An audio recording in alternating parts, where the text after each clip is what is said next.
Welcome to the Week in Politics with Michelle Grattan, the last one for the year. My name's Klomp. I'm the Deputy Vice-Chancellor here at the University of Canberra. Michelle, earlier this week, Environment Minister Josh Frydenberg was forced to backtrack on comments suggesting the government would consider an emissions intensity scheme for the electricity sector. What's gone on behind the scenes here? This is a very sensitive issue, of course, within the coalition. And Josh Frydenberg was announcing a review of climate policy. This review's been in the pipeline for a very long time, nothing new there, but he was putting out the terms of reference for the review.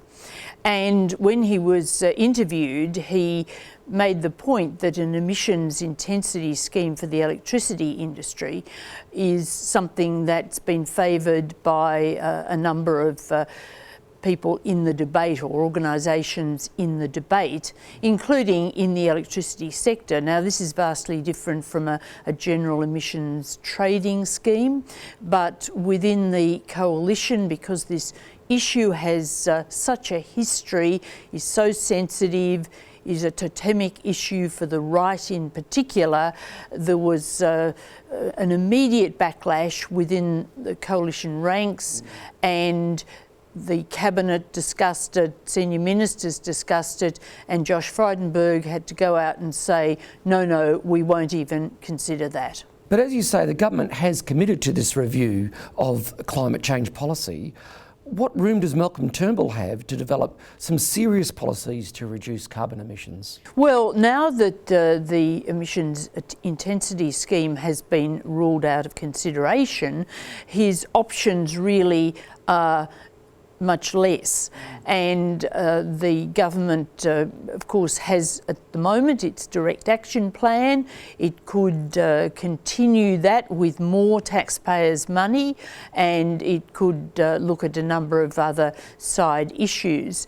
But by ruling out the emissions intensity scheme, it really is cutting back what it can do in the future to efficiently meet the targets that we're already committed to for 2030, beyond 2020. Turning to other bad headlines, this week's national accounts figures showed that real GDP contracted in the September quarter.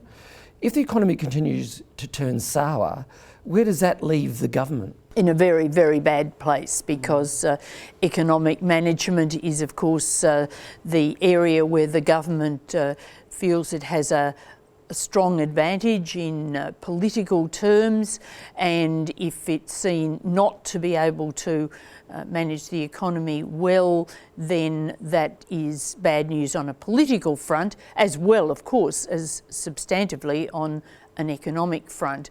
It's bad news for the budget, it's bad news for employment, all sorts of things. However, I should say that economists expect that in the December quarter things will come back, and you'll have another quarter in which there's growth rather than going backwards as in the September quarter.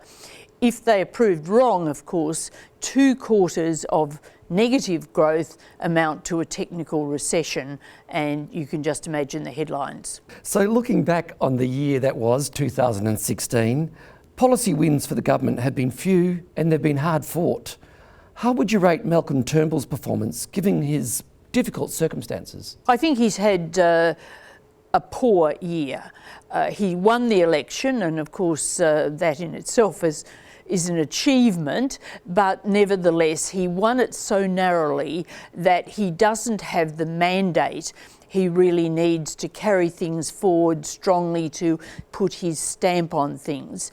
It's very obvious on an almost week-by-week basis that his ranks are divided. The coalition is divided in the sense of the Conservative wing of the Liberal Party, and also some in the National Party, which is always fairly conservative anyway, but especially those Liberals are wanting to constrain what Malcolm Turnbull can do.